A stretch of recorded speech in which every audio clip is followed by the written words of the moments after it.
ആലപ്പുഴ സ്വദേശി കൊച്ചിയിൽ കഞ്ചാവുമായി പിടിയിലായി.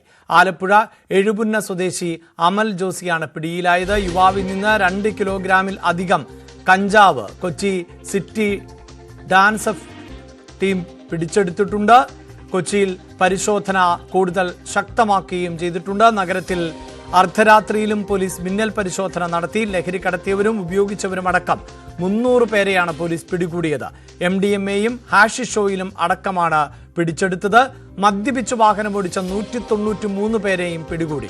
വാരാന്ത്യത്തിൽ യുവാക്കൾ നഗരത്തിന്റെ പല പ്രദേശങ്ങളിലും തമ്പടിക്കുന്നതായും അവിടെ ലഹരിമരുന്ന് വിതരണം നടക്കുന്നതായും രഹസ്യ വിവരം ലഭിച്ചിരുന്നു. ഇതിന്റെ അടിസ്ഥാനത്തിലായിരുന്നു മിന്നൽ പരിശോധന. നവമി, ഈ കണക്കുകൾ എന്നത് ഇന്നലെ ഒരു ദിവസത്തെ പരിശോധനയിൽ പിടികൂടിയവരുടേതാണോ?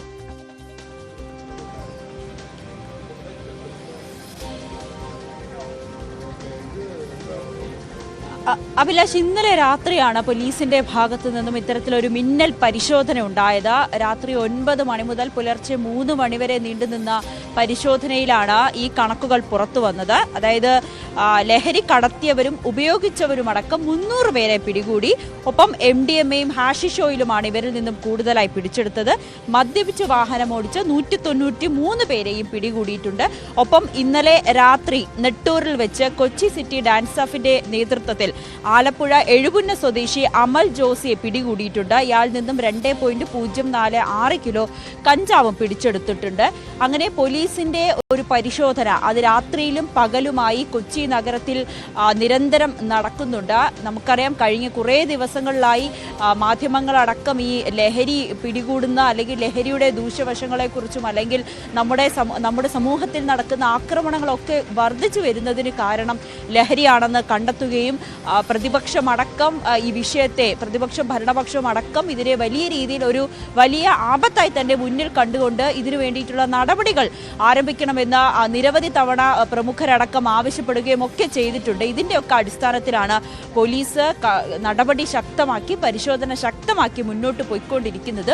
കൊച്ചി നഗരത്തെ സംബന്ധിച്ച് അഭിലാഷിനറിയാം, കഴിഞ്ഞ ദിവസം ന്യൂസ് 18 സംഘം കൊച്ചി നഗരത്തിലൂടെ ഒരു രാത്രികാല യാത്ര നടത്തിയിരുന്നു. ആ യാത്രയിൽ നിരവധി വിദ്യാർത്ഥികളും ചെറുപ്പക്കാരും, അതും സ്ത്രീകളും കുട്ടികളും ഒക്കെ, പെൺകുട്ടികളും യുവാക്കളും ഒക്കെ ലഹരി ഉപയോഗിക്കുന്നതും കൈമാറ്റം ചെയ്യുന്നതും ഒക്കെ ആയിട്ടുള്ള സാഹചര്യം നമ്മുടെ മുന്നിലുണ്ട്. മറൈൻ ഡ്രൈവിലായിക്കോട്ടെ, ക്യൂൻസ് വാക്ക്വേ, ജവഹർലാൽ നെഹ്റു സ്റ്റേഡിയം, കലൂർ തുടങ്ങി കടവന്ത്ര, പനമ്പള്ളി, അങ്ങനെ എല്ലായിടങ്ങളിലും പരസ്യമായി കുട്ടികൾ ലഹരി ഉപയോഗിക്കുന്നു എന്ന ഞെട്ടിപ്പിക്കുന്ന വിവരം ന്യൂസ് 18 പുറത്തു കൊണ്ടുവന്നിട്ടുണ്ടായിരുന്നു. ഇതിന്റെയൊക്കെ അടിസ്ഥാനത്തിലാണ് ഒരു മിന്നൽ പരിശോധന പോലീസിന്റെ ഭാഗത്തു നിന്നും ഉണ്ടായത്. ഈ പരിശോധനയിലാണ് ഇത്രയും ഞെട്ടിപ്പിക്കുന്ന കണക്കുകൾ പുറത്തു വന്നിരിക്കുന്നത്. പക്ഷേ ഇത് ഒരു ശാശ്വതമായിട്ടുള്ള പരിഹാരമാണ് നമുക്ക് ആവശ്യം. ഈ ഒരു ദിവസത്തെ നടത്തിയ പരിശോധന എന്നതിനപ്പുറത്തേക്ക് ഇവർക്ക് എവിടെ നിന്നാണ് ലഹരി എത്തുന്നത്, ആരാണ് ഇവരെ ഈ ഒരു ഏജന്റായി പ്രവർത്തിക്കുന്നത്, ഇവര് എന്താണ്, എത്ര രൂപ കൊടുത്താണ് വാങ്ങുന്നത്, അങ്ങനെ നിരവധി കാര്യങ്ങൾ നമ്മുടെ മുന്നിലുണ്ട്. ഇതിനെല്ലാം വേരോടെ മുറിച്ചു മാറ്റിയാൽ മാത്രമേ നമ്മുടെ കുട്ടികളെ രക്ഷിക്കാൻ കഴിയൂ എന്ന് തന്നെയാണ് ഒറ്റക്കെട്ടായി പറയുകയും ചെയ്യുന്നത്. ഇതിന്റെ അടിസ്ഥാനത്തിലാണ് പോലീസ് ശക്തമായി മുന്നോട്ട് പോകാൻ തീരുമാനിച്ചിരിക്കുന്നത്. ഒപ്പം ഈ സ്കൂളുകളിലും കോളേജുകളിലും കേന്ദ്രീകരിച്ച് ഈ സ്കൂളിലെ അധികൃതരുമായി ബന്ധപ്പെട്ട് അവരിലും ഒരു ബോധവൽക്കരണ ക്ലാസ്, കുട്ടികളിലേക്ക് കൂടുതൽ ബോധവൽക്കരണ ക്ലാസ് എത്തിക്കുന്നതിനുള്ള നടപടിക്രമങ്ങളും കൊച്ചി സിറ്റി പോലീസിന്റെ നേതൃത്വത്തിൽ ആരംഭിക്കാൻ തീരുമാനിച്ചിട്ടുണ്ട്. ഒപ്പം ഈ കഴിഞ്ഞ ദിവസം കമ്മട്ടിപ്പാട ഭാഗത്തൊക്കെ റെയിൽവേ ഉദ്യോഗസ്ഥർ, റെയിൽവേ പോലീസും ഒപ്പം എക്സൈസും ഉൾപ്പെടെയുള്ളവർ അവിടെയുള്ള നാട്ടുകാരെ വിളിച്ചുകൂട്ടി ഒരു യോഗം ചേർന്നിരുന്നു.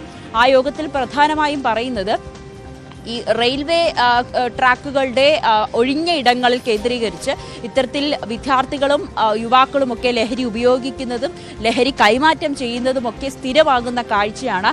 അതിനുവേണ്ടി നാട്ടുകാരുടെ ഒരു സഹകരണം കൂടി ആവശ്യപ്പെട്ടുകൊണ്ടായിരുന്നു യോഗം.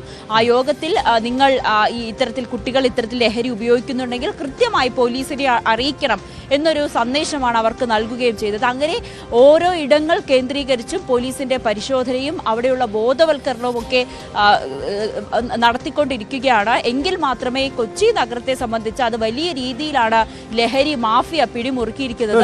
അതാണല്ലോ, അതായത് നവമി, ഇപ്പോൾ പുറത്തു വരുന്ന കണക്കുകൾ അനുസരിച്ച് ഇതൊരു നഗരത്തിന്റെ ഹൃദയഭാഗത്ത് ഒരു ദിവസം കേവലം മണിക്കൂറുകളിൽ നടന്ന ഒരു പരിശോധനയിലാണ് അതായത് 300 പേരെ പിടികൂടുന്നു എന്ന് പറയുമ്പോൾ അതിൽ തന്നെ MDMA, ഹാഷിഷ് ഓയിൽ പോലെയുള്ള ലഹരി വസ്തുക്കൾ ആണ് ഇവർ ഉപയോഗിക്കുന്നത് എന്നതാണ് ഒരു ഭാഗത്ത്. മദ്യപിച്ച് വാഹനമോടിച്ചത് 193 പേരെയാണ് മദ്യപിച്ച് വാഹനമോടിച്ചതിന് പിടികൂടുന്നത്. അപ്പോൾ എത്രയോ ആളുകളായിരിക്കാം ഈ പോലീസിന്റെ പിടിയിൽ അകപ്പെടാതെ പുറത്ത് നിൽക്കുന്നത്. ഒരു പരിശോധനയിൽ ഇത്രയധികം ആളുകളെ മണിക്കൂറുകൾക്കകം പിടികൂടുമ്പോൾ എത്രത്തോളം ഭയാനകമാണ് ഈ കണക്കുകൾ?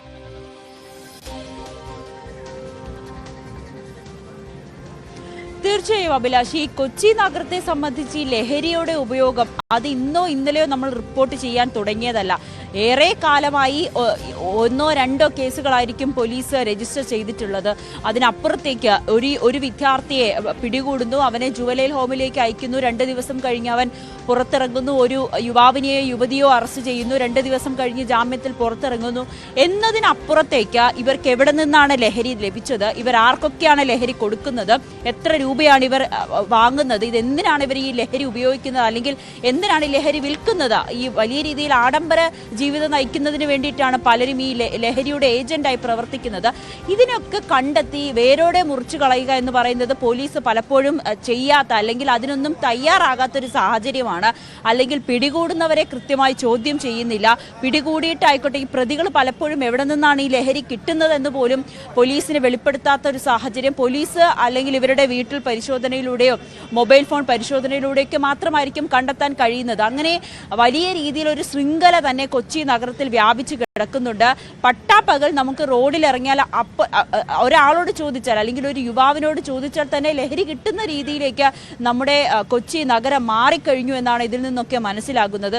ഇതിന്റെ അടിസ്ഥാനത്തിലാണ് സ്പെഷ്യൽ ബ്രാഞ്ചിന്റെയും ഒക്കെ നിരീക്ഷണം ഈ കൊച്ചി നഗരത്തിലുണ്ട്. പ്രത്യേകിച്ച് യുവാക്കളെ കേന്ദ്രീകരിച്ചും വിദ്യാർത്ഥികളെ കേന്ദ്രീകരിച്ചും ബാഗുകളിലൊക്കെ, സ്കൂളിൽ കൊണ്ടുപോകുന്ന ബാഗുകളിലൊക്കെ ലഹരി ഒളിപ്പിച്ച് കടത്തുന്ന രീതിയിലേക്ക് നമ്മുടെ കുട്ടികൾ മാറി എന്ന് സ്പെഷ്യൽ ബ്രാഞ്ചിന് റിപ്പോർട്ട് ലഭിക്കുകയും ചെയ്തിട്ടുണ്ട്. ഇതിന്റെ ഒക്കെ അടിസ്ഥാനത്തിൽ എക്സൈസ് സംഘം കൂടുതൽ ഊർജ്ജസ്വലരായി അല്ലെങ്കിൽ ശക്തമായിട്ടുള്ള പരിശോധനയുമായി മുന്നോട്ട് പോയിക്കൊണ്ടിരിക്കുകയാണ്. അതിന്റെ അടിസ്ഥാനത്തിലാണ് ഒരു പ്രാരംഭഘട്ടം എന്ന നിലയിൽ ഇന്നലെ നടന്ന മിന്നൽ പരിശോധനയും അതിന്റെയൊക്കെ അടിസ്ഥാനത്തിലാണ് വരും ദിവസങ്ങളിൽ ഈ പരിശോധന തുടരും. അത് 24 മണിക്കൂറും ഈ പരിശോധന തന്നെ ഉണ്ടാകും. ഈ പാഴ്സൽ കൊറിയർ വഴിയൊക്കെ വലിയ രീതിയിൽ ലഹരികൾ എത്തുന്നു എന്നൊരു റിപ്പോർട്ട് കൂടി ലഭിക്കുന്നുണ്ട്. ഇതിന്റെ അടിസ്ഥാനത്തിൽ സംശയാസ്പദമായ സാഹചര്യത്തിൽ കണ്ടാൽ ഉടനെ തന്നെ അത് കസ്റ്റഡിയിലെടുത്ത് വിശദമായി ചോദ്യം ചെയ്ത്, അല്ലെങ്കിൽ ഈ ആളുകളിലേക്ക് എത്തുന്ന രീതിയിൽ, കൂടുതൽ ആളുകളിലേക്ക് പിടികൂടുന്ന രീതിയിലേക്ക് മാറാനാണ് പോലീസിന്റെയും തീരുമാനം. അഭിലാഷ്, എന്തായാലും കൊച്ചിയിൽ മണിക്കൂറുകൾക്കുള്ളിൽ നടന്ന പരിശോധനയിൽ, മിന്നൽ പരിശോധനയിൽ വ്യാപകമായി ലഹരി വസ്തുക്കൾ പിടികൂടി എന്നുള്ളതാണ്. നവമി സൂചിപ്പിച്ചതുപോലെ നേരത്തെ തന്നെ കൊച്ചിയിലെ ലഹരി ഉപയോഗവുമായി ബന്ധപ്പെട്ട് നിരവധി വാർത്തകൾ റിപ്പോർട്ട് ചെയ്യപ്പെട്ടിട്ടുള്ളതാണ്. പക്ഷേ ഒഴിഞ്ഞ ഇടങ്ങളിൽ ഒക്കെ വ്യാപകമായി ഇപ്പോൾ ലഹരി വസ്തുക്കളുടെ ഉപയോഗം യുവാക്കൾ അടക്കം ഉപയോഗിക്കുന്നു എന്ന പരാതികളും വ്യാപകമാകുന്ന ഒരു പശ്ചാത്തലത്തിലായിരുന്നു ഇങ്ങനെയൊരു പരിശോധന. അതേസമയം